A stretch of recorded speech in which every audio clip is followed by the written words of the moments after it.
R&B Money. When we started as Immature, we were signed to Virgin Records. We were like 8, 9 years old. We had the crazy hats. That was the flop. Mm-hmm. You know, we had the little Asian kid, flop. half pint. Hold on. Because I like where you're at. Go back before that to even how you get there. How do you get to being signed at 8 or 9 years old? So here's exactly what happened. I did a talent show at my school, and Chris was looking for a group to like kind of mirror ABC. So he had produced for like BBD. He was friends with New Edition and stuff like that. He came because Chris came up in the entertainment business. Okay. So and Chris was saying Chris Stokes. He was saying he wanted to do a group kind of like ABC, Jackson 5, that whole thing. So he found me at my talent show. He had already had Rome, and we were looking for another member. We went through like a couple of other members or whatever. Didn't work, and I had Half Pint, the little Asian kid that was in the group. He went to school with me. So I was like, I got a kid, one of my boys, goes to school with me. We put him in the group. And my dad took me to meet at Chris's studio. So I was a huge ABC fan. Another bad career, you couldn't tell me nothing about ABC. Yeah. So I went, got a bucket hat. I told my dad, like, I gotta, dress like ABC. This is my chance. I don't know why I thought, because I was a kid, I thought I was gonna be in ABC. Right. So I'm like, I'm gonna be in ABC. This is my chance. So I went and get a bucket hat, got the mismatched shoes and the backwards overalls. Met with Chris at the studio. He asked me, can you sing? I'm like, nah, not really. But I can dance though. Busted my dance moves. Did a little bit of singing, but I wasn't really that good. He was like, okay, he talked to my dad. He was like, I'm putting together the group, whatever. Fast forward, I'm in the group.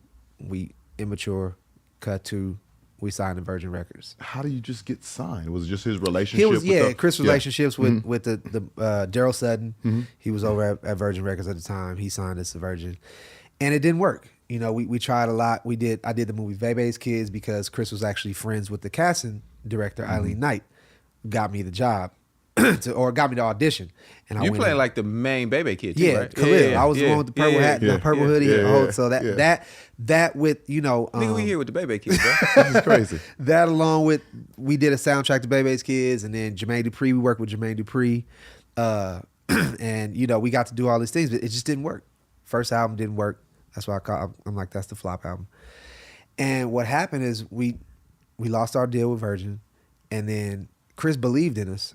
And Half Pint, his parents were like, well, we're used to him being in school 7 or 6 days a week in the Philippines. This is how they do it. So they were like, they wrote us a letter or wrote Chris a letter and was like, if he can't do a school 6 days a week, actually go to school, he can't be in the group. So of course we had to take him out of the group, and that's what we found. LDB. I always wonder how y'all lost the Asian nigga. Yep, so parents, that's how the Asian.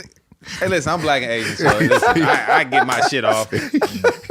He was like, I'm black and Asian. Definitely so discriminatory against me and that's my what people. happened. They were like, they wanted him to go to school. Like, it was like, we don't want him to be, if he can't make 6 days a week in public school, and we were like, it's not even possible. Dad, you can't do it's that. Not possible. Without a tutor. So they took him out, and I'm like, well, my neighbor, they're right down the street from me, can play the drums, and that was LDB.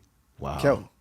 And we put Kelton in the group. But he was the drummer actually in our band, because we had a kid band, and we had it was like the whole Immature to Virgin Records days. It was like big. We did Arsenio Hall. Was it Ty Dolla $ign in the band? Yep, he was in the band. Wow. He was the bass player. That's crazy. No, he was the guitar player. Yeah. Ray J was the bass player. Who was the bass player? Ray J was the bass player. Brandy was the background singer. Ray J is always going to find his way into the story. Ray J's I don't the care bass who's player. here. Brandy the bass, my nigga. was the background singer. What? Yep. Wait, break that down one more time. So we get this right. In the Immature band. In the Immature band, Ty Dolla Dolla's $ign. the guitar player. Ty's dad was the orchestrator. He was the production manager of all of it. Okay. He did all the like band stuff. Ray J was the bass player. Ray J the bass. He didn't play bass though. I was about to say, I don't think Ray J plays bass.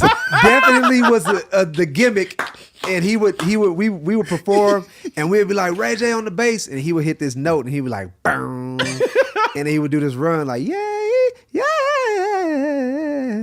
something like that. And that was his moment. Yeah. And then Brandy would do her thing. Yeah. So Brandy was a background vocalist. Ray J was the man. bass player. Ty Dolla was the guitar player. And Kelton was the drummer. Yeah. So then when but Kel would always get in the front of the pictures and he would like, you could tell he wanted to be in the group. So I was like, Kel just naturally step into place. And then Chris put his money together and recorded a whole album on us. And that's the album, the I Don't Mind, Never Lie, all those. Yeah. And we took it to Ernie Singleton at MCA and we got signed to MCA. Shout out to Ernie Singleton. Come on, man. Yeah. Come on, Shout out to man. Ernie. And what year is this? This is 92, I think. Yeah. I was 12. Yeah. Yep. Yeah. What was the first? What was the first single? First single was Never Lie. Never Never lie. Lie. Yeah. Well, you niggas in like a tree or something? Or by Yeah, a we tree? was in a tree with the You beach. niggas was in like a tree. That's all I remember. I'm like, And I but it remember was we was these niggas on a recording this for tree. the song, and Chris was like, "You got to give me more feeling. You got to give me more feeling." And at that point, I'm like, "I don't know what to, I don't." Yeah, but that relate. record, even it's a grown record. Yeah, so I will all never our- lie to you again. Yeah, You all our niggas is songs lying is at grown. 12. right? God, to That's all girls. that's all you do at 12. I didn't know a lot of girls yet. I was still telling the You wasn't in truth. this R&B thing, Yeah, baby. you wasn't there. I wasn't there You yet. was in the church. You ain't cracked your whip just yet, I baby. ain't cracked my whip. Your collar wasn't fully My collar wasn't. Yeah. So I was like, how do they know? How do they know to not lie anymore? and yeah, like literally going from like us trying all this stuff and not really being successful, and then Never Lie hits, and we played it we debuted it in DC, WPGC, Washington DC, and it lit up, blew up, and from there on it was pandemonium. I was about to say fandemonium. Just Yeah. and So at this point, you're Batman, though. yeah. R&B Money.